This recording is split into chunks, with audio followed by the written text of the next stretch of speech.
Muy buenas noches, queridos amigos. Para mí es un honor nuevamente estar con ustedes, irrumpiendo en sus casas, en sus vidas, con nuestra tertulia semanal que tenemos en nuestro reloj de arena. Debo hacer la aclaración porque ya me la había hecho un gran amigo mío del programa anterior, que yo había dicho que era un honor para ustedes estar conmigo, pero realmente es al revés. Para mí es el honor de tenerlos a ustedes con nosotros esta noche. Vamos a empezar con nuestro reloj de arena dándole vuelta y vamos a presentar a mis invitados del día de hoy. Vamos a empezar por ella, por supuesto, María Elena Loré de Mola. Bueno, como ustedes saben, en estas tertulias a mí lo que me interesa es buscar gente que tenga algo que decir a la vida. ¿Ah?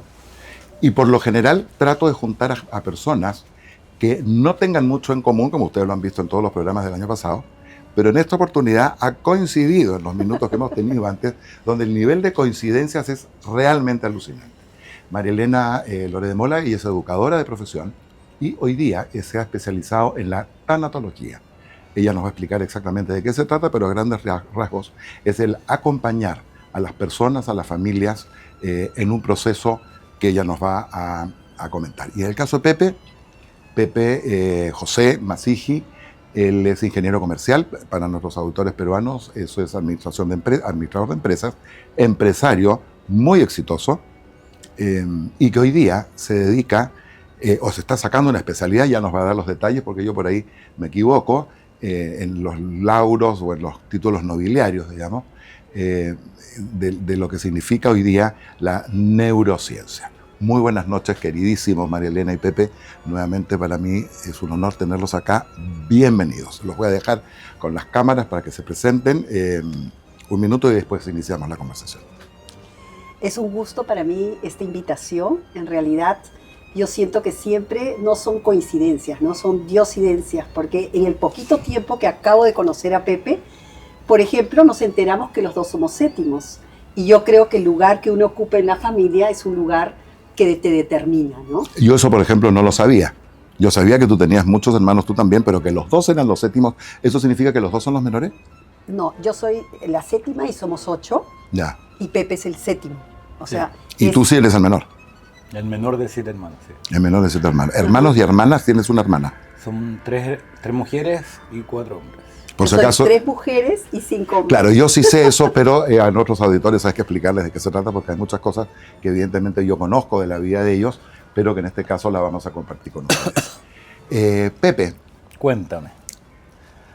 ¿Qué hace que un ingeniero comercial o un administrador de empresas, y encima exitoso, tenga la inquietud de dedicarse a lo que te estás dedicando todo el día, o paralelamente a tus negocios? Pepe, dicho de paso, debe dormir 1 o 2 horas al día, y por lo general anda con un avión en un bolsillo y con el tren o el auto en el otro, todo el día está haciendo algo.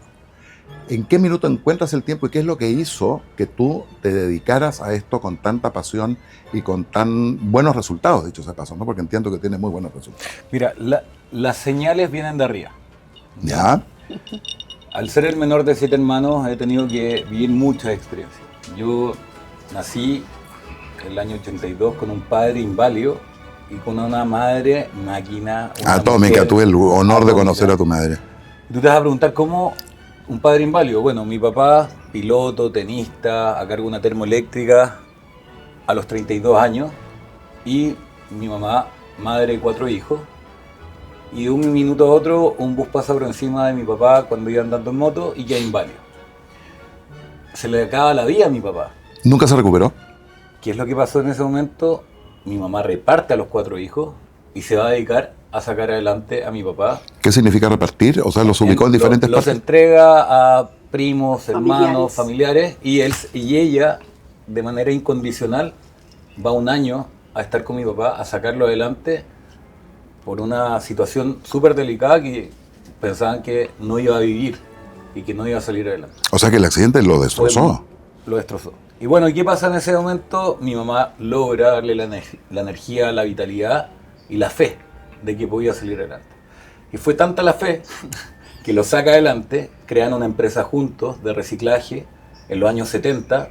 Donde no se conocía el reciclaje. Donde no existía el reciclaje, reciclan el cuero, van a las mineras, reciclan el cuero de los guantes, las chaquetas, las polainas, y luego de eso le dan trabajo a discapacitados, a gente de la cárcel y a dueñas de casa. Y con eso, no sé cómo lo hicieron, pero tuvieron 3 hijos más. Y yo Bueno, feliz. me imagino que ya sabemos cómo se hace, ¿no? O sea, eso sí está claro. Sí. Y bueno, esa fue la primera Con señal ingenio. de que la energía, la fe, mueve montañas. Y hace que una familia pueda estar junta, y pueda hacer cosas. Bueno, ¿qué otra cosa me pasa? Yo cuando tenía 17 años, mi hermano el número 6, Pablo, jugando básquetbol, ingeniero en la Católica, salta y se desvanece y muere. Un joven ejemplar, un hombre que ya a los 20 años había armado un grupo que se llamaba Cruzada Joven, sacaba jóvenes que los rehabilitaba y los lograba llevar a rehabilitarse y a creer en la vida. Y de un minuto a otro, un suspiro, se lo lleva a la vida. Pero no por un accidente, sino por algo circunstancial. Me acuerdo perfecto cuando yo llego al campus San Joaquín en la iglesia, en la Universidad Católica, y sale del tumulto de gente uno de mis mejores amigos, Jaime López. Y llega y me abraza y me dice, oye Pepe, ¿dónde está ese Dios en el cual tú crees que se lleva a una persona tan buena? Y yo, un joven de 17 años, abrazando a mi amigo y diciéndole, tranquilo, Pablo está bien. ¿Por qué decía eso? No lo sé. Puede ser por la energía y la fuerza que me entregaba mi madre en ese momento de decir, Pablo está bien. Porque a los 17 años me imagino que no tiene uno la película muy clara No la con tiene. respecto al tema de la fe. La fe es una cosa enseñada y heredada, pero que te dé energía y saber diferenciarla debe ser bastante interesante, pero notable. ¿Cómo aplicas eso con respecto a tu actividad actual, Marilena? Tú que acompañas a las personas, digamos, en este tipo de circunstancias, que es la tanatología. ¿Esto es una ciencia nueva? La tanatología ha existido desde hace mucho tiempo porque Ya. era una rama de la medicina forense.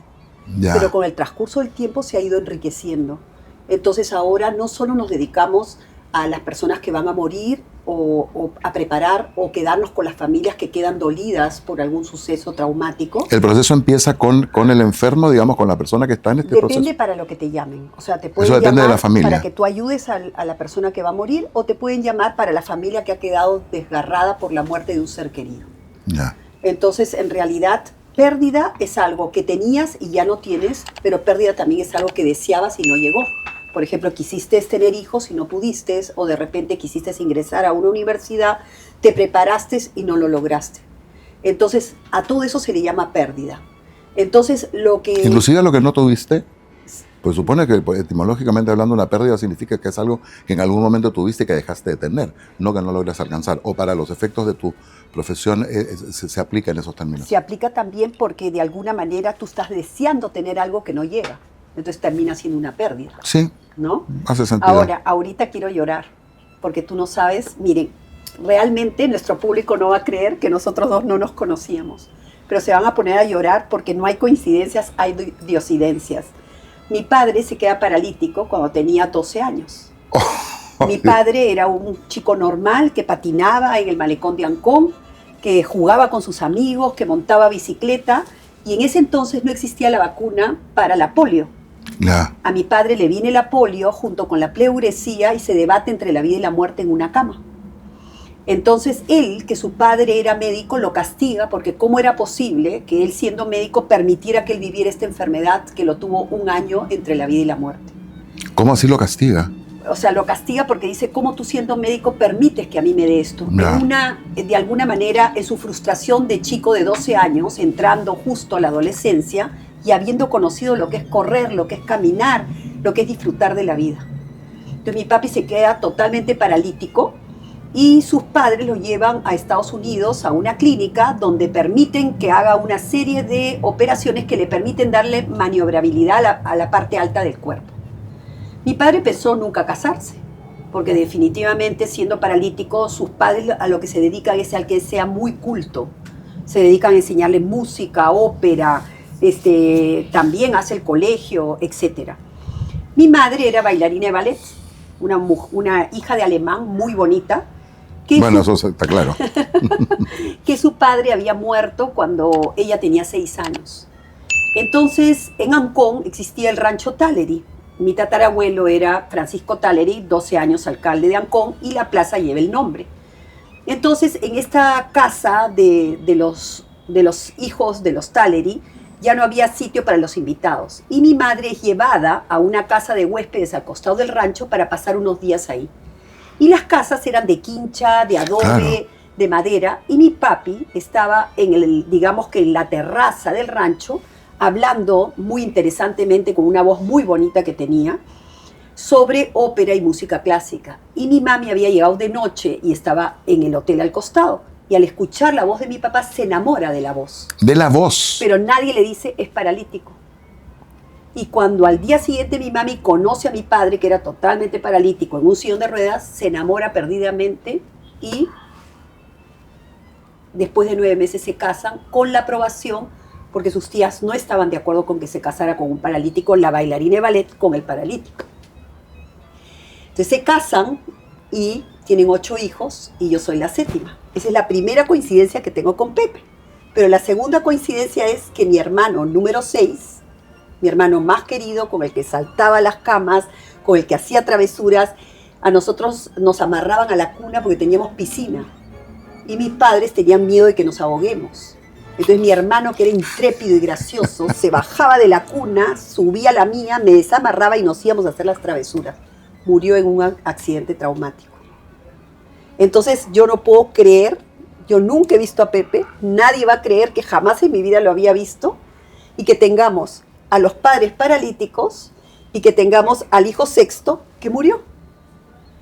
Vamos a ver si seguimos con las coincidencias. O sea, da nervios. Bueno, sí, siguiendo con el tema de mi hermano que muere, mi hermano, mi ejemplo, mi líder.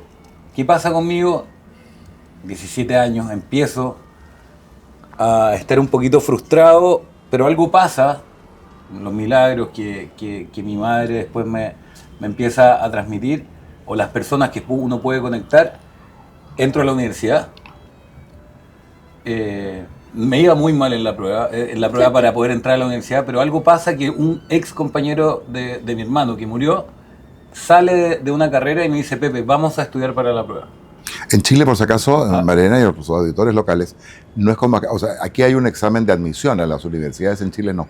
Uno sale del colegio, terminando el último año, cursando todavía el último año, bueno, el término antiguo hoy día ya es distinto, que se llama la prueba de aptitud académica, y en base a eso es que tú quedas por el puntaje que sacas, muy similar al sistema norteamericano, de acuerdo al puntaje que tú quedas en determinadas carreras. No es que yo apunto a una carrera determinada, si no logras el puntaje mínimo para esa carrera, no puedes hacer. Y a mí no me estaba yendo bien en esas pruebas, y algo pasa que un ex compañero de mi hermano sale de una carrera, ¿ya? Me llama y me dice: Pepe, vamos a estudiar al Garrobo. Y yo le digo: ¿es un ángel o qué? Pero vamos a estudiar. Y empezamos a estudiar. ¿Ya? Y empezar a estudiar todos los días en la mañana, todos los días, y empiezo a saber que esto no es de la NASA. Uno estudiando le puede ir bien. Claro. Y me va increíble.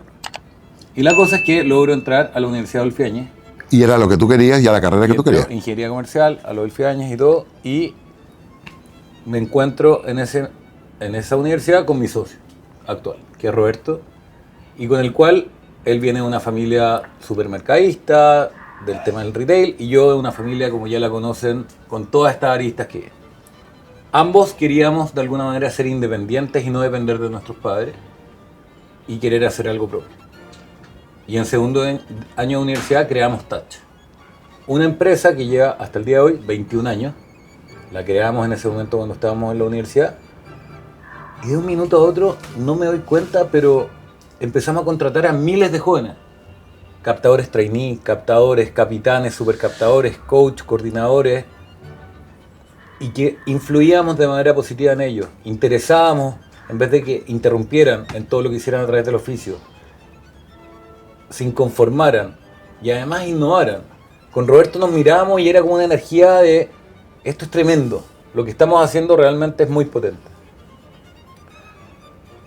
Se suman personas importantes dentro de este proceso. Ignacio Rojas, que nos ayudó un montón en el proyecto, que fue socio y hoy día ya está independiente y está haciendo un proyecto muy potente en Colombia y en Estados Unidos. Antonio Morker, que se suma con nosotros y que hoy día está en Estados Unidos gerenciando una parte del grupo que hoy día es Grupo Ola.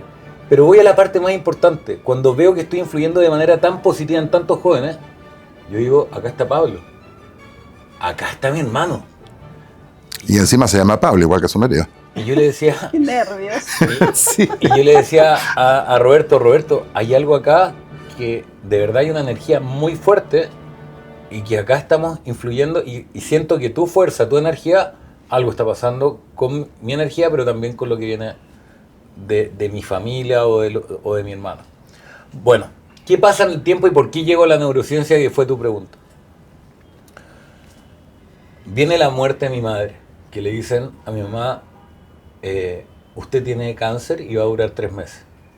Y yo digo, chuta, mamá, yo sé que con tu actitud no vas a caer, pero primero te puedo pedir un favor, puedes plasmar todo esto en un libro, toda tu vida, porque es necesaria, la necesitamos leer, escuchar. Que dicho ese paso, te tengo que tirar las orejas porque me lo estás debiendo. Bueno, y el libro... Cabe resaltar en esta oportunidad que me lo vino ofreciendo hace mucho tiempo. Bueno. Y el libro, ante el público. Lo que vale la pena se hace esperar. Ah, sí, claro. Mira. bueno, y el libro, para que ustedes sepan cómo fue el título del libro, el libro se llama Los milagros en la vida de Janet. Contigo, pan y cebolla. ¿Por qué los milagros en la vida de Janet? No es que mi mamá sea milagrosa, es que mi mamá siempre que sentía que había una persona que estaba en paz y que conectaba con el alma y que estaba transmitiendo el mensaje o lo que Dios le pudiera transmitir, podría generar un milagro en otra persona, que es lo que tú hablas de las Diosidencias. diosidencias. No, de todas maneras. Y en base a eso, uno dice, ¿por qué contigo pan y cebolla? Porque tuvo un marido inválido. Hay una historia del libro que después ojalá la lean, que es, la acusan de un accidente, de una muerte que ella no cometió y tuvo que estar a la fuga. ¿Qué me hablas? Esa parte no sabía. Se le muere un hijo. Si quieren les cuento la historia porque es maravillosa. Es casi para una película y una serie de Netflix. Y después muere y su enfermedad. Entonces, cuando le pongo la periodista a mi mamá para que se desahogue y libere todo, en vez de durar 3 meses, dura 2 años. Y a los 2 años, mi mamá, ya en la clínica, logra tener su libro en las manos y le costaba leer. Ya le generaba mucha emoción leer todo lo que había entregado en ese libro. ¿En qué minuto la conozco yo? Pues yo la conocí ahí caminando sola por su propia fuerza. O sea, una mujer notable, Marilena. La conocían los grandes empresarios, una mujer que salió en el diario El Mercurio como una de las 100 líderes mayores de Chile. O sea, una mujer que realmente cualquier persona que la haya conocido o sentido, igual de amarilla que nosotros, con esa fuerza, esa energía, impresionante. Esa era mi pregunta, ¿soy yo la conocí enferma o no? Todavía no. No la conociste...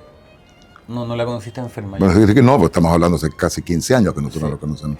Pero entendiendo, y al final, y voy a llegar a la historia por qué llego a la neurociencia, me toca la última noche con mi mamá en la clínica. Y yo digo, qué coincidencia, me toca, ¿por qué? Porque a mí, ya teníamos 6 hermanos, que nos estábamos turnando todos, y me quedo la última noche con mi mamá en la clínica. Y cuando le estoy haciendo cariño, estamos relajados, mi mamá durmiendo, yo abro un libro. Y la hoja que me aparece del libro sale lo siguiente. De la iglesia partimos en caravana al Parque del Recuerdo, no sin antes pasar por la solicitud de las religiosas del colegio. Como un abrigo en el closet, el cuerpo de Pablo quedó en la tierra, y su espíritu voló, y Juan y yo quedamos en paz. Mamá, ¿por qué estás tan tranquila? La gente piensa que estás loca porque no estás llorando a mares. Me pregunta esa tarde mi hijo Pepe. Pepe, Pablo está bien. No te apegues ni a lo material ni a lo físico, porque aquí estamos de paso. Administra bien tu vida con Dios de copiloto. Desde esa tarde no hay una sola tarde que no piense en Pablo, mi ángel. Eso fue lo que leí. O sea, abriendo el libro que pudo haber sido abierto en cualquier página. Claro, le pudo haber tocado cualquier cosa. Y abro esa parte y fue el momento en que mi mamá me hablaba de Pablo y me decía, Pablo está bien, no te apegues ni a lo material ni a lo físico, porque aquí estamos de paz. administra bien tu vida con Dios de copiloto. Y mi madre esa noche se fue. Y yo me quedé muy en paz. Bonito. Y me quedé muy feliz también, porque la siento a mi mamá. Claro, igual que yo. ¿Y por qué llegó la neurociencia? Porque empecé a entender muchas cosas, porque en un momento yo sentí que mi papá fue el culpable de la muerte de mi mamá. Y uno dice, ¿pero cómo? Bueno, porque mi mamá vivía Para él. para él y muchas cosas vienen por las emociones. Claro. Y uno al no estar bien emocionalmente genera enfermedades y hay células que aparecen de la energía y que se van traspasando a distintas partes. Y ella del se cuerpo. descuidó, digamos, a nivel personal para darse a tu ¿Y padre. qué fue lo que empecé a trabajar? A ver cómo yo podía trabajar, estar en paz. Primero para estar en paz y para ponerse primero en la fila, que mi mamá no se ponía primero en la fila y más que nosotros siempre nos ponemos al final.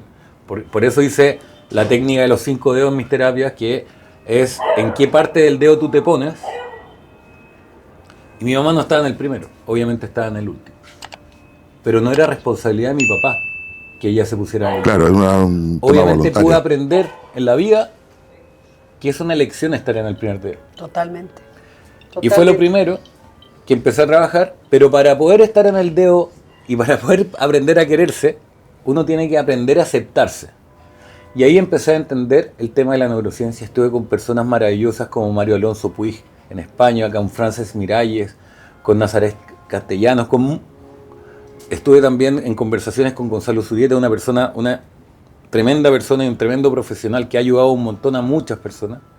Y empecé a investigar, a averiguar y llegué a una teoría del cuadrante del nacimiento. Y el cuadrante del nacimiento se basa a que tú, cuando naces, en tu estructura, en tu cuerpo, en tu parte material, tú naces con un cuadrante desarrollado de tu cerebro que es uno de los 4.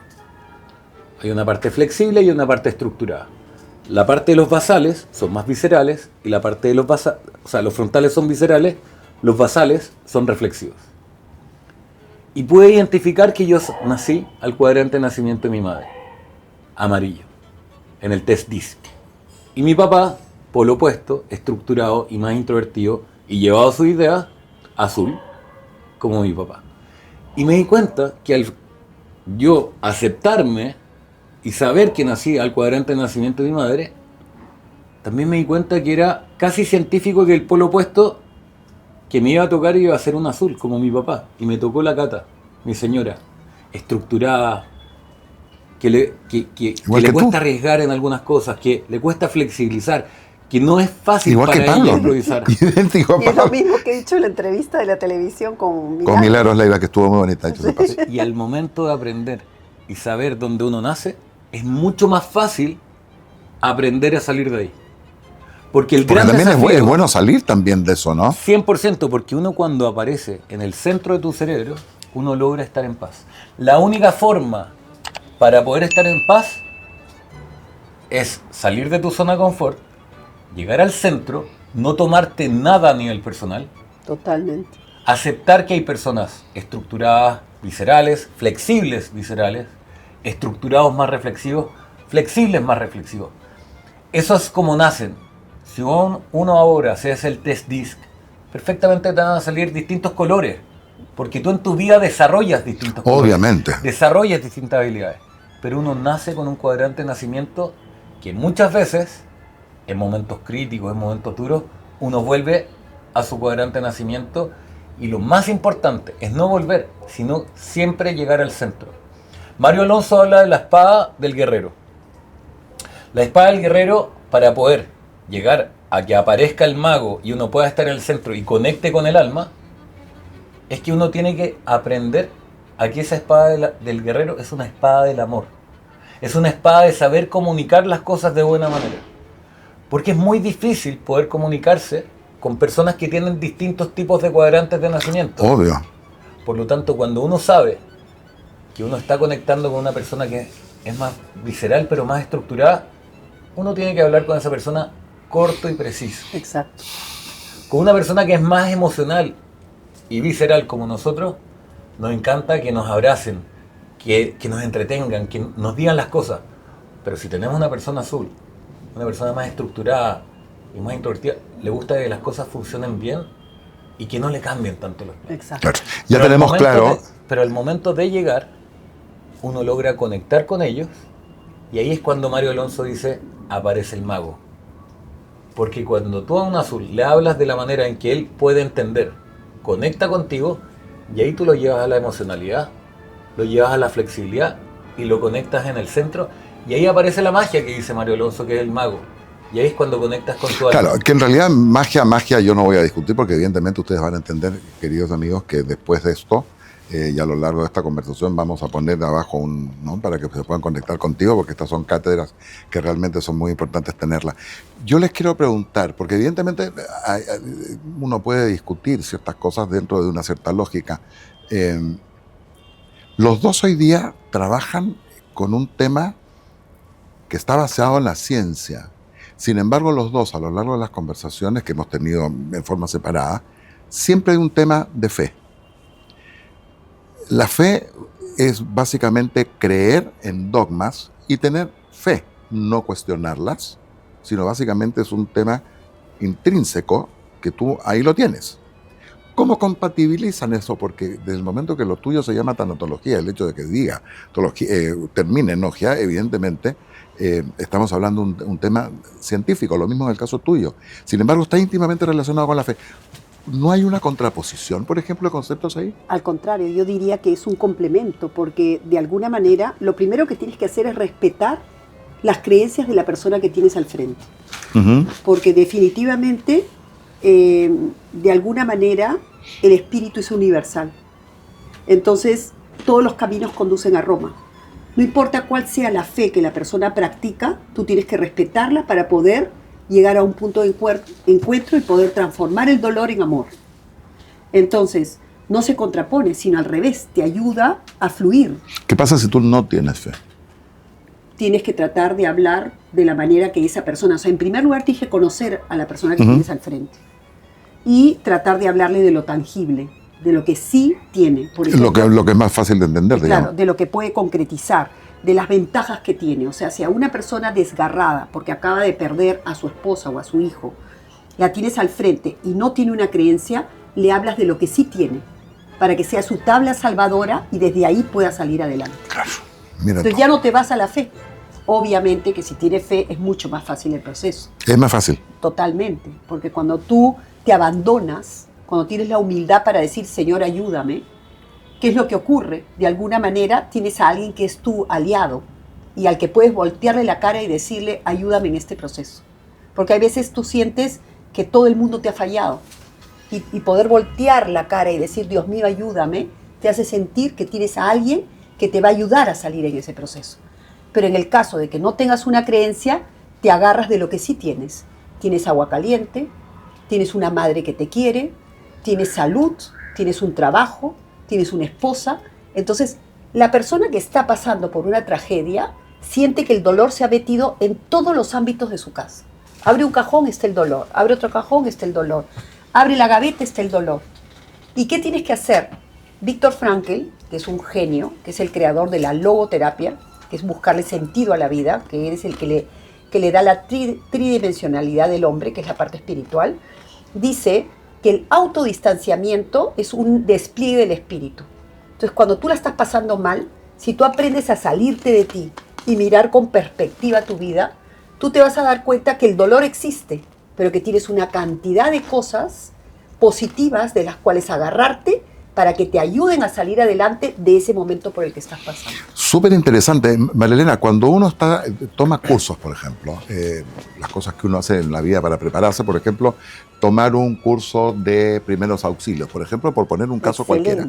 ¿No es cierto? Que es siempre muy positivo, qué sé yo, pero a la hora de los cubos, esa teoría no necesariamente la puedes aplicar en ese mismo minuto. Gracias. Lo que pasa, por ejemplo, cuando tú estás en el mar y se pone chúcaro y te han dicho que tú tienes que guardar la calma, que tienes que no, y tú lo primero que haces en ese minuto es agarrarte de la primera persona que tienes al lado, que es lo primero que te dicen que no debes hacer.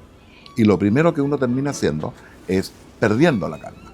Entonces, en un proceso como los que tú estás acostumbrado hoy día, o como los que tú con tanto cariño estás dándole a la gente, ¿en qué momento, o sea, ¿no sería bueno empezar antes? Porque nosotros vamos al mismo camino todos. Excelente lo que estás diciendo. Lo que pasa es que la única certeza que tenemos el día de que nacemos es que todos vamos a morir. Sí, desafortunadamente. Unos antes y otros después. Sí. Sin embargo, la cultura nos ha enseñado a vivir de espaldas a la muerte. Entonces, ¿qué es lo que ocurre? La persona tiene pánico a morir. En cambio, si hubiera un curso en el colegio que te enseñara que la vida, que la muerte es parte de la vida y que todos los días estamos perdiendo, porque desde el momento que estás adentro del vientre materno, estás maravilloso, calientito, o sea, no tienes que llorar para que te den de comer, ¿no? Todo está resuelto, te sientes cozy, y de repente tienes que pasar por un canal y tienes que salir al mundo y tienes que llorar para que te den de comer, necesitas un intérprete para saber si tienes hambre, sueño, frío, ya es una primera pérdida, porque estabas regio dentro del vientre materno y ahora tienes que sufrir para vivir.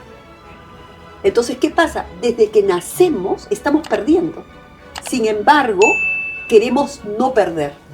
Y perder es lo que te da las herramientas y te desarrolla la cantidad de habilidades para que tú conviertas el dolor en amor y para que crezcas. Entonces la gente te dice, qué horrible lo que me está pasando. No, la vida es resolución de problemas. Pero eso no quita que sea horrible lo que está pasando igual. Es que depende cómo lo mires, porque si tú lo ves como un crecimiento personal y un aprendizaje, vas a cambiar tu vida. Marilena, yo eso sí lo entiendo y me atrevo a refutar, no a refutar, sino a mostrar lo que me llama la atención en ese sentido. Las diferentes circunstancias en las cuales un ser humano se tiene que encontrar. Uno, hijo de un padre o de una madre que ha tenido la ventaja, la suerte, la inmensa dicha de darse a su familia y vivir 100 años, por ejemplo. Y en un momento determinado, ya, se va. Eso es una indiscutible, una pena que no hay nadie, porque típica que te dicen, ¿no? ¿Qué edad tenía tu papá cuando se murió? Tú dices 90, ya, pero tenía 90. Igual, el dolor, tu padre terrible, es igual, es terrible igual. ¿No? Eso no muestra diferencia. Pero es muy distinto cuando en esas mismas circunstancias, no en esas mismas circunstancias, sino cuando te toca la circunstancia que lo que pierdes es un hermano. ¿Y para qué decirte un hijo? Un hijo. Porque eso yo lo encuentro que es absolutamente antinatura. O sea, ¿qué amor sale de ahí? No quiero ni siquiera imaginarme. Hay dos respuestas ahí. A ver. Una es que el ego hace que tú digas, ¿por qué a mí? Y en realidad es, ¿para qué? ¿Qué tengo yo que aprender con esto que me ha pasado? No quiero aprender nada, Marilena. Entonces no vas a desarrollar virtudes humanas. Pero yo las desarrollé en los años que tengo previos. A partir de ese minuto no tengo... Estoy creando el abogado del diablo. Un poquito eso para poder entender y que nuestros amigos Es que definitivamente... Es una rebeldía, digamos, que se expresa de alguna forma, ¿o no? Lo que pasa es que para que tú crezcas como persona, tienes que haber aprendido a transformar el dolor en amor. Yo puedo transformar el fracaso en un éxito, por ejemplo. Totalmente. Eso estamos totalmente... Por ejemplo, Chipoco, el de la cocina. Sí. O sea, él transformó y mira dónde está. Entonces, te tocan de vez en cuando, yo en estas cosas interrumpo para no hacerlo, monopolizar, claro. Te tocan caballos chúcaros de vez en cuando, ¿no? Así como lo que yo te acabo de decir, que se ponen rebeldes, que igual te buscan. Sí, me tocan. ¿Sí? Me tocan. Tengo de todo. Tengo gente de la televisión, tengo empresarios muy exitosos, tengo amas de casa, tengo intelectuales, tengo de todo. Y es increíble porque cada una de las personas que se sienta frente a mí me está regalando una sabiduría que pasa a formar parte de mí. Claro, y que tú después la compartes con gente como nosotros, por ejemplo, que no... Yo espero no tener nunca que consultarte, pero estoy viendo que por ahí sí podría ser hacer algo, digamos, es un plus, ¿no es cierto? Hacerlo en salud, con trabajo preventivo. Con alegría, digamos, claro. Y pensar que en ese minuto se va a ir toda la teoría al traste, porque evidentemente ahí eso es lo que pasa. Es como que te estoy diciendo, tú te estás ahogando, lo primero que haces es ponerte a chapotear, que es lo último que tú debes hacer. No, además, ¿qué pasa? Que se pierde un momento de oro donde ese final, que es un final en donde la persona, como dije yo, se está graduando de la vida. Uy, qué ganas de quedarme en el kindergarten, ¿eh? ¿Para qué te voy a decir una cosa distinta? Se está graduando distinta? de la vida y se gradúa sin haberse nutrido ambas partes por el hecho de que tú, porque estás de alguna manera interpelado con la muerte de otro, decides voltear la cara o no ver o no conectar con ese momento. Cuando esa persona se merece que tú estés a su lado, como hizo Pepe. Con su madre. Con su madre. Que no fue de casualidad que abra esa página, en donde la madre le estaba dando un mensaje a él. Que lo había escrito muchos años antes, ¿ah? Que tenía que llevar a Jesús de copiloto. ¿Te das cuenta? ¡Qué increíble! O sea, era una magia lo que estaba pasando dentro de ese cuarto. ¿Cómo haces, Pepe, para que una experiencia de esa naturaleza se la puedas transmitir? A diferencia nuestra, que tenemos hijos más grandes, Pepe tiene hijos chiquitos, hijas chiquitas. ¿Cómo crees tú que se tiene que hacer eso para transmitir este tipo de valores, por ejemplo, en un mundito que es el que nos está tocando, coincidentemente igual en Chile que en Perú, donde los valores religiosos, por ejemplo, son llevados a la nada misma? Los valores cívicos no existen. Tan es así que en Chile también ya han sacado de la malla curricular la educación cívica y cosas que son, creo yo, que son mínimas, moral y ética, por ejemplo, nos enseñan en los colegios hoy día, cosas que nosotros sí hemos estudiado.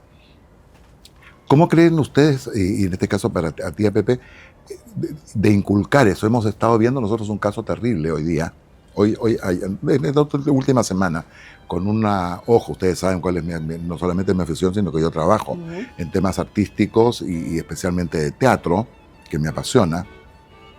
No en vano soy el padre de uno de los mejores directores que tiene este país. Totalmente. Sino él, que me permitan el egocentrismo de decir que Juan Carlos es el mejor. Que yo creo que es el mejor. Y tú, bueno, tú estás exactamente en lo mismo. Tú ya lo vas a tener. Sobre la libertad de expresión, cuando ya se convierte en un libertinaje espantoso y se atenta contra la religión, contra la fe y se falta el respeto.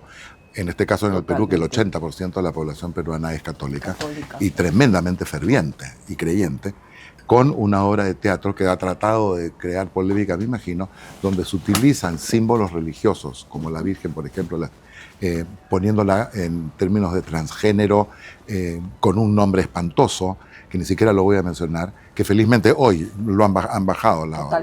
Y todo esto subvencionado por el Ministerio de Cultura y por la Pontificia Universidad Católica, que en el fondo es inaudito que se haya permitido. Y no solo no aprendieron nada, porque ya había pasado en la inauguración de los Juegos Olímpicos. Que eso fue un escándalo. Que fue un escándalo mundial y no aprendieron nada acá en el Perú. O sea, no aprendieron de una falta de respeto a la fe. Lo que a mí me revela que esa falta de respeto se da solamente en contra de la religión católica, porque ellos no se atreverían, tú eres de ascendencia árabe, no se atreverían a hacerlo con otro tipo de religiones, no se meterían con la Torá, no se meterían con el Corán. Imagínate tú, bueno, pasó hace muchos años en Francia, ¿no es cierto?, cuando una caricatura de Alá, que fue una caricatura, ese tipo terminó con sentencia de muerte. Imagínate tú que pudiera ser al revés. ¿Cómo manejar esa dinámica con la gente más joven? Voy a partir con algo importante. Yo me llamo José Abraham Masiji Catán. Catán es con... Catán. Porque aquí hay Catán, pero es Catán. Y tú, si piensas, José, bueno, el Padre Jesús, Abraham, por la Biblia, increíble. El tema de los judíos. Masiji, mi verdadero apellido era Bendek, pero mi abuelo cuando llega a Chile con pasaporte turco, mi dos abuelos y mis dos abuelas nacieron en Belén, le decían ¿En Belén? ¡Qué belleza! Le decían el Masij, que es el cristiano, el Mesías, por eso se puso Abraham Masij. Y Catán, que otro nombre, o sea, otro apellido. Entonces, cuando yo digo, chuta, hay distintas religiones, ¿ya? Y una vez le pregunté a mi mamá, mamá, tú que eres tan católica, tan cristiana, con tanta fe, ¿qué pasa si hubiésemos nacido en otra familia, en otra religión? Y me mira y dice, mi amor, Pepito, todas las religiones son lo mismo. Todas creen en un Dios. Claro, que es distinto, digamos. Y toda la esencia de esas religiones quieren hacer el bien. Pero el ser humano ha hecho en las distintas religiones, cuando están con malas energías esas personas que están interviniendo esas religiones, daño a su entorno. Por lo tanto, me dice, lo hubiese hecho lo mejor posible en esa religión y hubiese conectado con Dios. Totalmente. Entonces, cuando entiendo eso y cuando escucho a una mujer con esa energía positiva, y por eso cuando yo escucho todos estos temas de penurias, de de estar sufriendo de una muerte, de un accidente, me echaron del trabajo, mi hijo está No es enfermo. lo mismo. Escucha, hay distintos tipos de niveles De acuerdo a la claro. persona. Claro. de sufrimientos que pueden tener. Totalmente. Te baja la energía. Somos energía. Ya he estudiado tanto el tema. No, eso sí está clarísimo. Ya, Somos entonces, energía. cuando empecé a estudiar el tema de la neurociencia, empecé a estudiar el tema energético, me di cuenta que nosotros, que somos el cuadrante amarillo, Ya somos, estamos totalmente analizados, dicho ya, ese paso. somos personas que cuando estamos con energía, Amarillos, ¿sabes? somos Sí. motivadores, somos entusiastas, Sí. somos Sí. personas que unimos, pero cuando estamos negativos, Claro. somos manipuladores. Hay que salir irascibles, arrancando, hay que salir arrancando. Yo ni mismo me Por lo tanto, soporto. tienen que ver que cada persona en su cuadrante tiene su lado negativo y su lado positivo. Ya. No sé si escucharon en algún momento que nosotros que no somos tan cuantitativos, pero si yo les pregunto una persona que está en 0.8, que está negativo, y una persona que está en neutro, que está 1, 0.8 por 1, los que ya aprendieron de matemáticas, es 0.8. Por lo tanto, si una persona que está negativa con una persona que está en 1 se juntan, esa persona la jala hacia abajo. Queda en 0.8. Ya te estás aperorizando. ¡Ah, qué Pero es bien! que estoy tratando de poner los términos. Un 1 por 1 es 1. Pero si yo estoy con energía positiva, como mi madre estaba constantemente, 1.2. ¿Cuánto es 1 por 1.2. ya. ¿Cuánto es 1 por 1.2? 1.2 1.2. me Levanta. Por lo tanto, ¿qué es lo que quiero llegar con esto? Cuando estamos negativos, no te juntes con gente negativa. Totalmente. Porque vas a terminar Potencializando. atrayendo energía Claro. negativa. Te vas a estar inmerso en un mundo que vas a ver todo negro y vas a no poder salir de ahí. Porque además, no es que quiero dar susto con esto, pero por algo te dicen cuando te mueres, sigue la luz, ándate al cielo, ándate, busca la luz, porque si no te quedas acá. Y todas esas almas medias perdidas están absorbiendo energía porque no saben cómo llegar arriba y tienen que buscar la forma de llegar arriba. A diferencia de mi madre, yo sí soy católico, sí creo en Jesús, creo en Dios, pero también creo en un tema que es la reencarnación. Algo que para algunos puede ser, ¿Tú crees en la reencarnación, Difícil. María Elena? para otros puede Es ser un no. tema para mí muy polémico. Pero voy a terminar en esto para ver qué opinan con respecto a esto. Es que yo quiero complementar después lo que él está diciendo. No les Para- digo, esto da para 4 horas. ¿Ah? Para mí, una persona que logra fluir, conectar en el centro y conectar con su alma empieza a crecer. Cuando estuve con Frances Miralles en España y él fue el que escribió el libro Ikigai, Ikigai, una y bella. estuve con él y hablamos y me contactó con Un genio. una genia que hoy día quiere trabajar conmigo el libro y lo estamos trabajando, del cuadrante del nacimiento. Habla de cómo llegar a tu Ikigai, a tu propósito. Y esa persona que llega a su Eso propósito, es todo. llega a conectar con su alma y su alma crece, se infla, empieza a conectar con Dios. Pero hay muchas personas que no conectan O que nunca llega o a que su nunca sentido de lograron llegar. trascendencia. Entonces, ¿qué pasa con O esas porque no personas? saben o porque no pueden. No, yo tengo otra teoría. Entonces, ¿qué pasa? Jesucristo, sí, llegó, Exacto. Hijo de Dios, nos dio la posibilidad de llegar arriba, pero también, como en algún momento pude escuchar que el purgatorio y el infierno estaban acá en la tierra. Si Ujú, tú quieres vivir en un totalmente. infierno, viviendo negativo, vas a Claro. vivir en un infierno. Pero lo que yo creo es que tú llegas arriba, que tú ves y sientes, estoy preparado, no. Y ahí es cuando yo siento que uno puede llegar y volver. Y cuando uno vuelve, vuelve con una misión, Exacto. vuelve con un propósito, Exacto. a aprender algo. Algo. Por lo tanto, Oye, bueno, muchas bajo ese veces- principio podríamos empezar a buscar pasajes de una vez para ir y volver cuando uno está bien. No. Es que no lo estoy tomando Pero a la yo puedo- chacota, yo sino quiero todo lo contrario. pero complementar solamente termino con después. esto, solamente termino con esto. Cuando uno ve a un hijo, cuando es de meses de vida, uno ve un alma pura. Exacto. Ujú. Ahí está. Uno ve un alma que está mirando, observando, llorando, riendo. No tiene ningún tipo de complejo, Exacto. pero empieza a absorber la energía de la tierra. Totalmente. Bueno, yo tengo- Y energía de los padres también. Y cuando uno identifica desde el minuto 1 que sale al cuadrante de nacimiento, yo les voy a dar el ejemplo. Yo tengo 2 niñitas. Una que salió a mí y otra que salió a Catalina en el cuadrante de nacimiento. Yo de inmediato no la culpo cuando yo veo a mi hija que es dispersa, soñadora, que le cuesta estudiar, que de repente se sienta y está viendo otras cosas.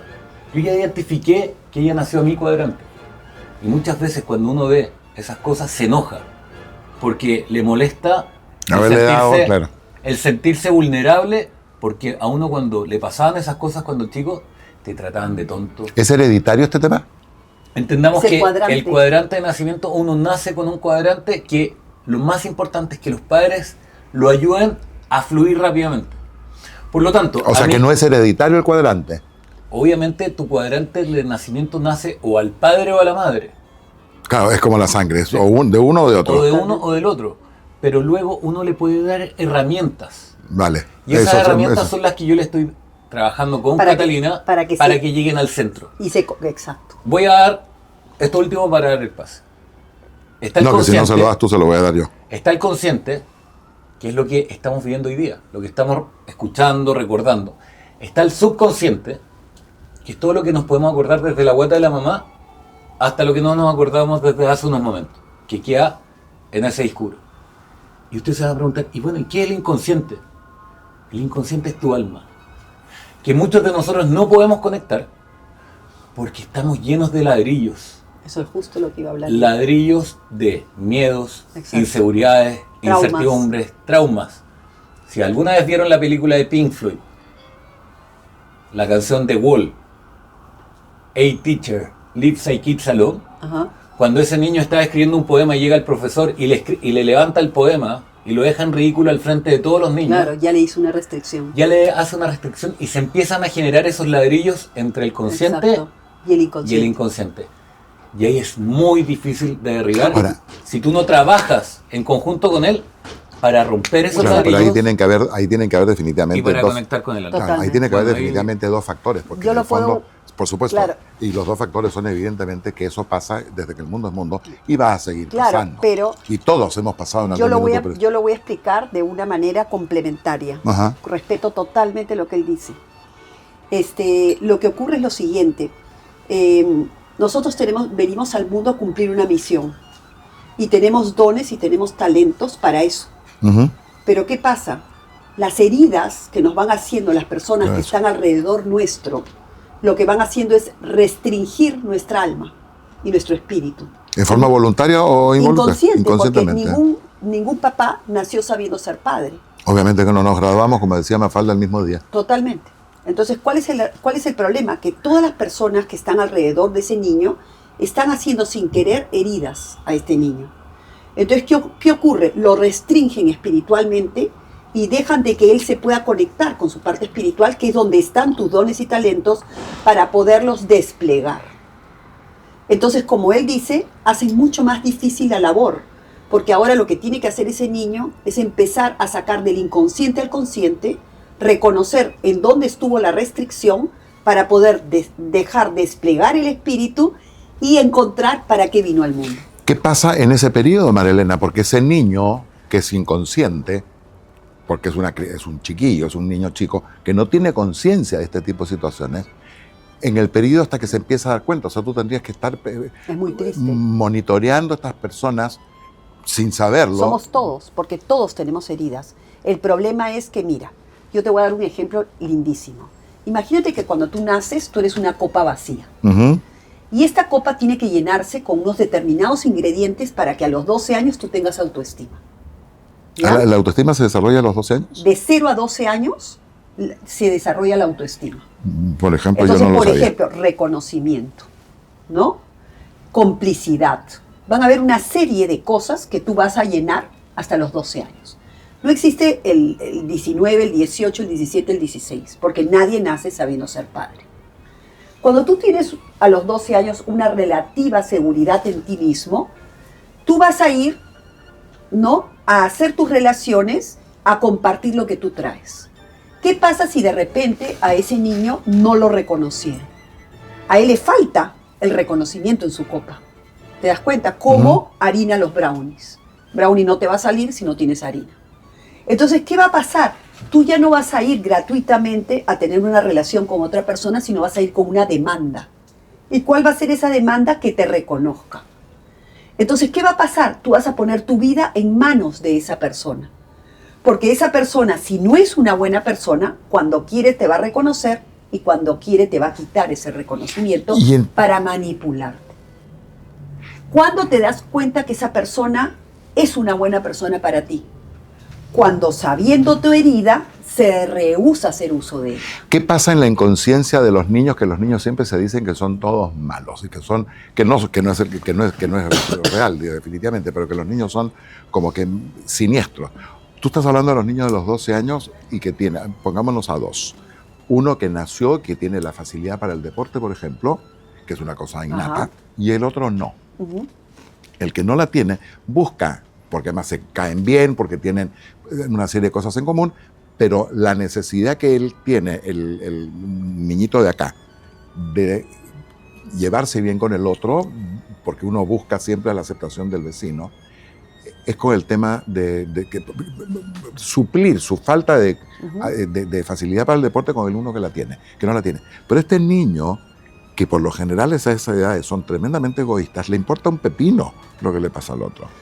Entonces ahí se van creando estos círculos viciosos de traumas que se tienen que cortar. Entonces la moraleja de esto es que uno tiene que poner en un tratamiento psicológico a los niños de que tienen 7 años. Lo que pasa es que ahí hay dos cosas. Para que un trauma ocurra, tienen que pasar dos cosas. Tiene que ocurrir el suceso traumático y tiene que no encontrar a alguien que valida lo que le pasó. Absolutamente claro. Qué lindo, pues. ¿no? Pero claro. Entonces, si ese niño que le hacen bullying porque no nació para patear la pelota, tiene un padre que le dice, no todos nacimos para patear la pelota. Claro. Vamos a buscar para qué tú eres bueno, capaz para el arte, para la música, etcétera.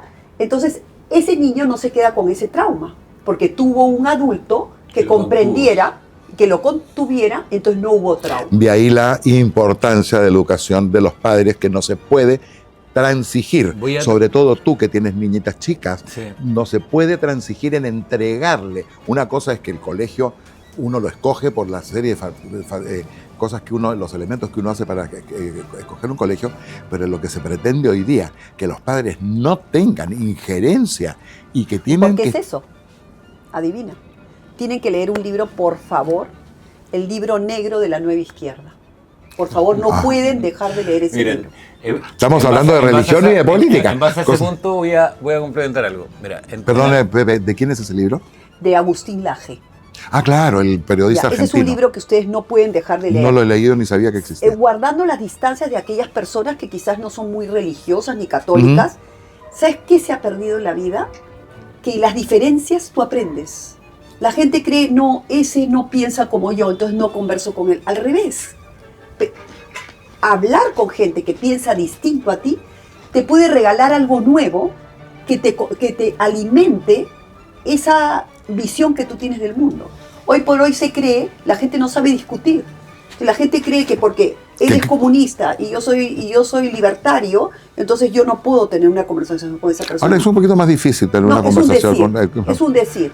O eres musulmán y yo soy católica, claro, o etcétera. Lo que pasa es que tú acabas de hacer un comentario que creo que es fundamental, María Elena. Discutir no es pelear. Exacto. Claro, la discusión es llevar a la mesa dos posiciones diferentes que terminan pudiendo ser similares, ¿no es cierto? Para lograr un tema que al final de cuentas se convierte en algo común. Entonces, la forma de poder llegar a un equilibrio con respecto a la educación de los niños es, en la medida de lo posible, darse cuenta y que los niños se comuniquen, que creo que eso es lo fundamental, ¿no es cierto? Compartir con ellos en espacios que hoy día cada vez son menores, cada vez son menos más que menores. Bueno, ahí Juan Carlos, les quería explicar un poco de... ¿Se acuerdan cuando les hablé de la mano y de la culpabilidad de mi papá? Porque yo sentía que mi mamá se ponía al último y a mi papá lo ponía primero. Sí. En muchas de las terapias que he hecho, yo les pregunto, oye, si están tus papás en un dedo con tu hermano, están tu señora en otro, están tus hijos en otro, están tus amigos en otro, estás tú en otro, ¿en qué lugar, quién es, de todos estos que te puse, quién es el primero? Y normalmente me ponen a los hijos. Después me ponen a los papás, los hermanos. Después me ponen a su marido o su señora. Después me ponen a los amigos y después se ponen ellas. Porque políticamente es incorrecto decir que se mueren primero ellos. Y esta teoría de los dedos de la mano, este dedo es el único que puede hacer esto. Y esto es lo que les quiero explicar de manera súper simple. Así de simple. En la mañana se tienen que despertar, mirar el dedo gordo y decir, te quiero. De manera no de ser egocéntrico, no, te quiero bien físicamente, te quiero bien emocionalmente, y luego adivinen quién tiene que estar. Si tú te casaste con alguien, es porque tú crees, quieres y puedes estar para toda la vida. Por lo tanto, está tu pareja. Después tus hijos, después tus papás, tus hermanos, después tus amigos. Todos ellos sobre la energía de Dios y todo lo que hace que todo esto esté parado con amor. Ahora, ¿cómo se puede llegar a...? Porque, a ver... Con disciplina. Hay que ser positivo, además ustedes me conocen, yo soy una persona positiva cuando no soy positivo, que me da también arranques de negativismo y además tengo muy mal genio. Hace un tiempo en el Perú hubo un censo que ahora se va a volver a repetir, que está quedando la escoba por lo que pretenden hacer, porque hay una pregunta que es como tú, ¿de qué raza te autopercibes? Perú, tú sabes, Pepe, que es un país absolutamente multirracial y multicultural, que creo que esa es básicamente la esencia de la riqueza que tiene el Perú. El 80% de la población peruana, en el censo anterior, se autopercibía como mestizo. Y tú mirabas a gringos que los ven en la calle y les hablas en inglés, que se autopercibían mestizos porque no era políticamente correcto decir yo soy blanco, o yo soy cholo, o yo soy negro, o yo soy chino, cosas que hoy día por los wokes y toda esta cosa del buenismo absurdo y necio de ser políticamente correcto, uno no puede decir lo que es. Si yo soy chino, pues, o sea, ¿cuál es el problema? Exacto. Cuando a ti te preguntan quién eres, quién es el primero en tu vida, es muy difícil poder llegar a decir yo, porque resulta que está mal visto. Está mal visto. ¿Puedo hacer por supuesto, una intervención? Es como el colesterol. O sea, hay el bueno y el malo. ¿Ya? La cuota de narcisismo que tiene que ver con la autoestima es bueno. O sea, el quererte a ti mismo, porque es una cuota de lo que va a ser tu autoestima. Vamos a tener que darle la vuelta a nuestro reloj de arena un rato. El colesterol malo, el narcisismo malo, es aquel que piensas que tú eres el mejor y utilizas a las personas en tu beneficio. Eso ya es una patología. Claro. Entonces hablemos del narcisismo bueno y el narcisismo malo. Una cuota de narcisismo es importante, porque es lo que consolida la autoestima. Claro. Y es lo que hace que tú estés orgulloso de ti mismo para después poder dar a los demás, entregarte a los demás. Bueno, el ejemplo que acaba de poner Pepe, esto yo lo encuentro que es notable. ¿Y qué pasa? Que la persona que no sabe ponerse límites, no sabe autopreservarse, no sabe decir que no, termina sacrificándose en desmedro de poder entregar a los demás salud.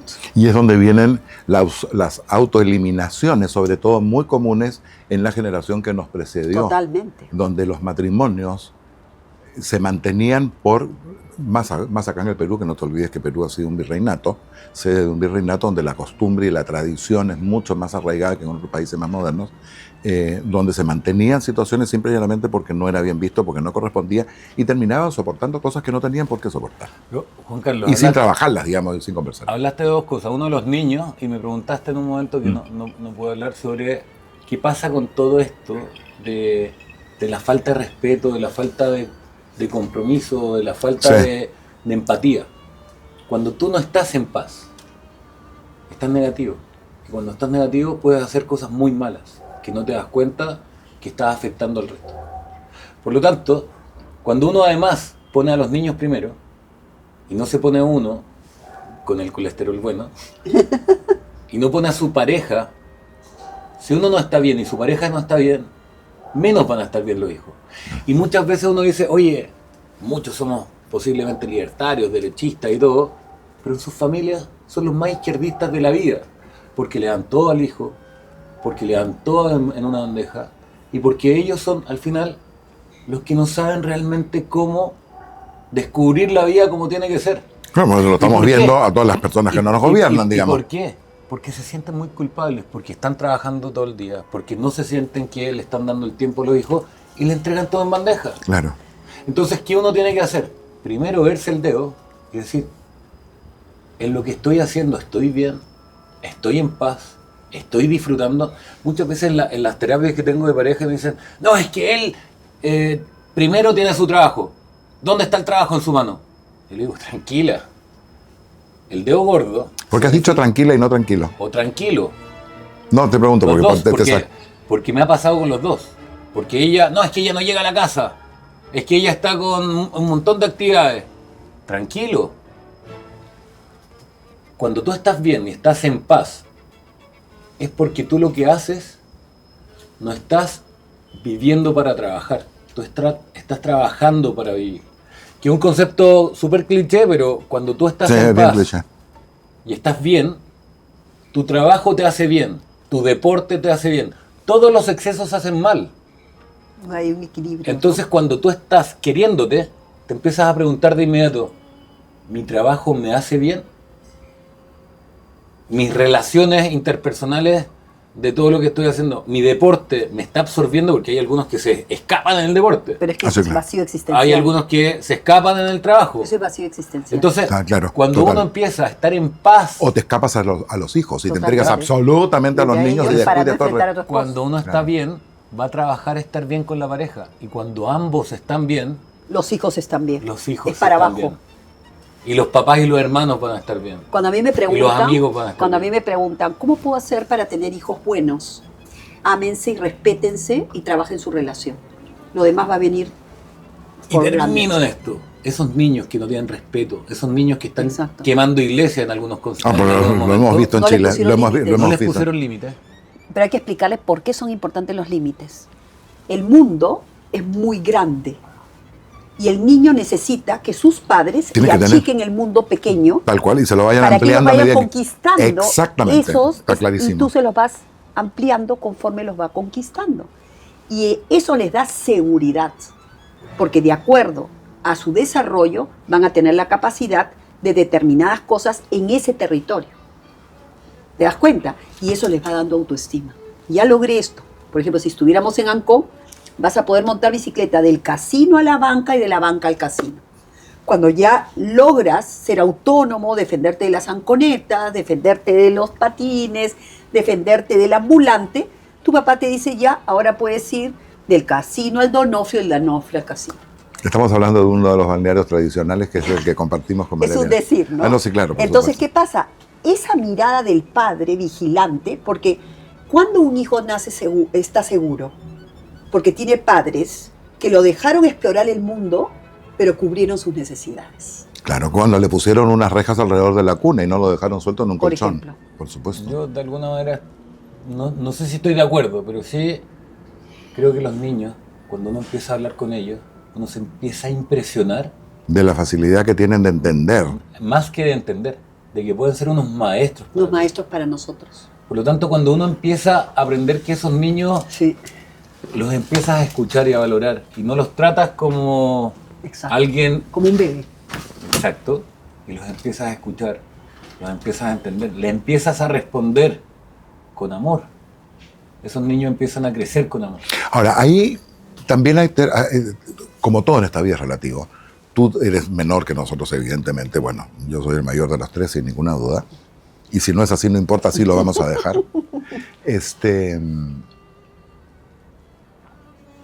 Tú perteneces a una generación donde has tenido mucho mayor libertad, por lo pronto, y voy a ponerme personalista, Ujú. de la que tuve yo. Porque Y la que tuvimos tú- nosotros. Yo nunca comí con mis padres. Había el comedor de diario porque los niños no se ven, ¿no es cierto? Además, nosotros viniendo de ascendencia británica tremendamente conservadora, no participábamos en estas cosas. Y esto lo haces, ¿por qué? Porque yo lo digo. Y aquí no se discute. Yo no sé, a mí no se me ocurría discutirle a mi padre. Lo que él decía era, y lo hacía. Y yo no soy ningún traumado. No me considero una persona traumada, Claro. ni le he transmitido eso a mis hijos, que han nacido con una libertad que nunca tuve yo. Ujú, Jamás. ujú. Los días domingos en esta casa se habla en la mesa, bueno, cuando estaban todos, porque ahora los tenemos todos repartidos, de lo que se les diera la gana. Nunca hubo un tema tabú. Y el vocabulario aquí en Perú, tú sabes que es bastante más tradicional que el que se puede dar en Chile, donde el garabato es parte intrínseco, parte intrínseca del vocabulario, puede ser entretenido cuando no se dice con ordinariedad y con vulgaridad. Entonces, nosotros la hemos tenido mucho más difícil de lo que te la tienes tú. Porque el involucramiento que tienes tú con las niñitas, por ejemplo, Pepe, no la tuvimos nosotros con nuestros niños chiquitos. Yo creo que yo soy un intermedio. Sí, puede ser. O sea, yo sí me podría sentir... Yo tengo 50 años. Claro, no creo. Yo sí no tengo ningún problema en decir mi edad. Yo tengo 61. Ya, eres definitivamente menor que yo. Entonces, en mi casa, nosotros los 8 hermanos, sí nos sentábamos. Claro, 8 era un montón. Claro, es que eso escapa al tema normal. Eso definitivamente escapa. Nos sentábamos en la mesa. Mi mamá estaba a un extremo, mi papá al otro. En mi casa también. Los que eran zurdos iban a los costados para no estorbar a nadie. Y los 2 menores iban a los otros costados para que los papás nos corrigieran de cómo sentarnos a la mesa. Pero lo que se ha perdido, hoy por hoy, es... La gente cree, por ejemplo, están tratando, pues, la nueva izquierda está tratando de ir contra las costumbres, las tradiciones. ¿Por qué? Porque lo que quiere es desarticular al niño y quitarle todo lo que le da identidad para después alienarlo. Exactamente, y eso es absolutamente política, pero es total. Es absolutamente histórico. Pero sin además. darse cuenta que, por ejemplo, el hecho de tú saber el protocolo en la mesa te está indicando una serie de cosas. Que, por ejemplo, tienes que esperar tu turno cuando te pasen la fuente. Por supuesto, si es que te la Que pasan. tienes que aprender a no agarrarte 2 presas si sabes que hay 7 personas en la mesa y solo te toca una. Y que todo está hecho para tu facilidad. Totalmente. Porque se considera siempre que el protocolo es una frivolidad y es una estupidez. Y nada que ver. No, hay una cantidad de mensajes de formación detrás que si la gente se diera cuenta todo lo que implica el protocolo, lo practicaría mejor en sus casas. Porque está formando a los chicos. Les está enseñando a esperar su turno, les está enseñando a pensar en los demás para no agarrarse 2 pechugas en vez de una, les está enseñando... Claro, los menores que al final de cuentas terminaron siempre comiéndose el ala. Claro, a mí me tocaba, ¿no? Les está enseñando... No, porque tú eres mujer, probablemente tú estabas por delante. Les está enseñando, por ejemplo, te decían, nunca se habla ni de religión ni de política. Claro. Entonces tú ya sabías que dentro de la mesa, para no generar polémica y poder de alguna manera digerir bien los alimentos, eran 2 temas que no se tocaban. Entonces tú estabas aprendiendo dentro de ese protocolo una formación pues exquisita, que después te hacía tú esperar tu cola a la hora de hacer la cola cuando vas a sacar tu DNI o no pasarte en tercera exacto. fila al lado izquierdo o no irte por la línea de emergencia en los autos. Sí. Hago un paréntesis. ¿Recuerdan cuando le pregunté a mi mamá, qué pasa si naces en tal o tal? Sí. Hay que respetar todo. Es universal. Hay que lograr, de alguna manera, claro. más que respetar, hay que aceptar que puede haber una cultura inglesa, puede haber una cultura exacto. alemana, puede haber una cultura china. Pero sí, todos claro. conducen a Roma. Pero a lo que voy ahora es que cuando me junto con una persona como Frances Miralles, que se fue a estudiar dónde estaban las ciudades azules, donde realmente la gente vivía en paz y era más longeva.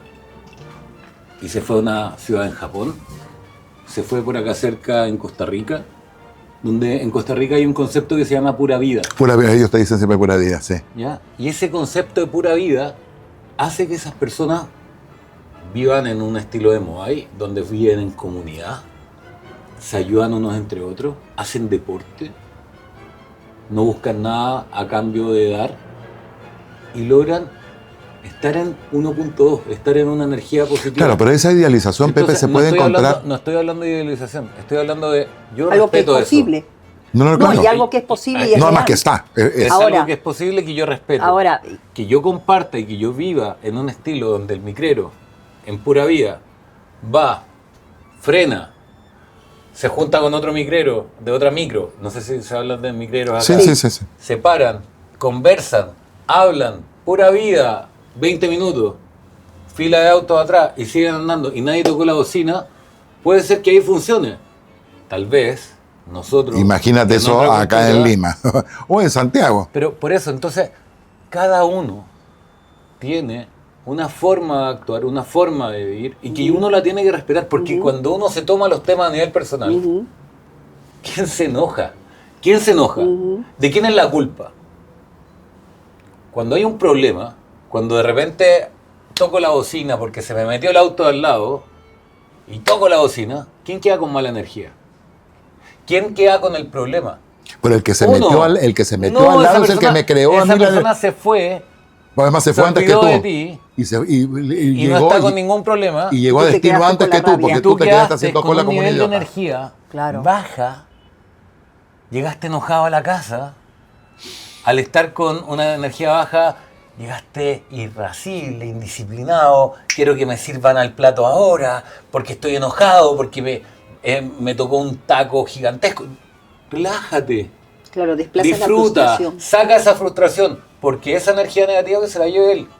Tú fuiste en el auto, no hiciste nada malo, y si alguien te chocó y te afectó, bueno, me acuerdo de mi mamá que me dijo, no te apegues ni en lo material ni en lo físico, aquí estamos de Bueno, tu paso. madre era una santa y yo sé soy que a uno muy le poco cuesta santo. mucho, hay momentos que le cuesta mucho decir, oye, me robaron esto.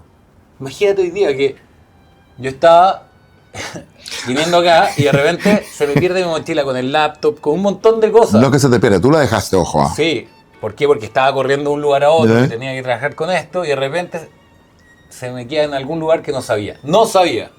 Y de repente estaba en la oficina 7 de la tarde. 7 de la tarde. Hablando con todo el equipo, con un equipo de Colombia, diciéndole, mi mochila no la tengo, pero no sé dónde está. Búsquenla, busquen las cámaras, pero yo me tengo que ir. Me voy, me cambio de ropa, me subo un Uber, pero no estaba con energía negativa. Algo va a pasar que lo voy a encontrar. Y de repente cuando me doy la vuelta Lo digo, encuentras. fui a ese restaurante, fui a esa cafetería, le digo al Uber, por favor espérate. ¿Me esperáis un minuto? Sí. Me bajo, restaurante no estaba. Voy a la cafetería al lado, tienes mi mochila y encuentro mi mochila.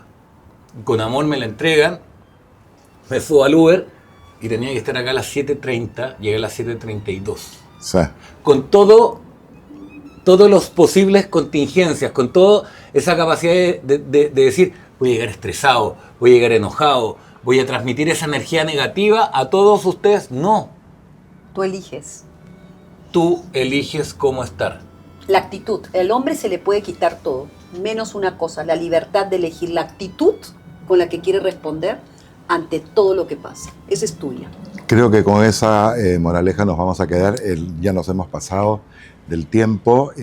Yo les quiero agradecer enormemente esta deliciosa conversación que siempre nos termina pasando. Si uno mira, ustedes miran los programas anteriores, siempre termino diciendo lo mismo. No es un lugar común, pero siempre pasa lo mismo. Debe ser la suerte que tengo de escoger grandes invitados que siempre nos quedamos con temas en la mesa.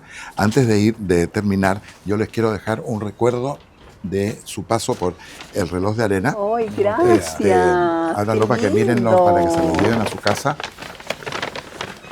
¡Ay! Vamos a abrirlo.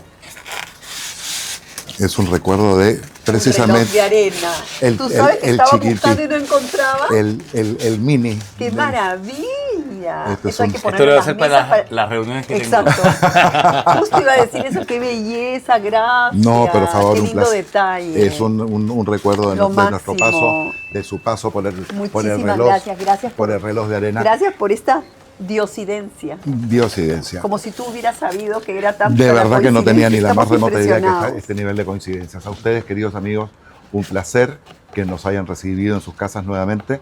No se olviden, por favor, sobre todo a la gente de mi generación, es bien fácil. Donde sale el letrerito abajo, suscribirse, hay que suscribirse, no cuesta, y hay que darle clic a la campana, porque si es que no les va a llegar nuestro reloj de arena. Entonces hay gente que me dice, pero es que no, hace tiempo que no has hecho programa. Lo hacemos siempre, pero hay que suscribirse para que les lleguen. Muchísimas gracias, muy buenas noches, hasta la próxima semana. Y espero que lo hayan pasado muy bien. Yo creo que aquí tenemos un tupí continuo. De todas maneras, felizmente Pepe viene con frecuencia a Lima. O si no, nos tendremos que ir a Santiago, porque tú también vas muy seguido a Santiago y yo también. Muchísimas gracias, muy buenas noches y que estén muy bien. Hasta la próxima. Gracias.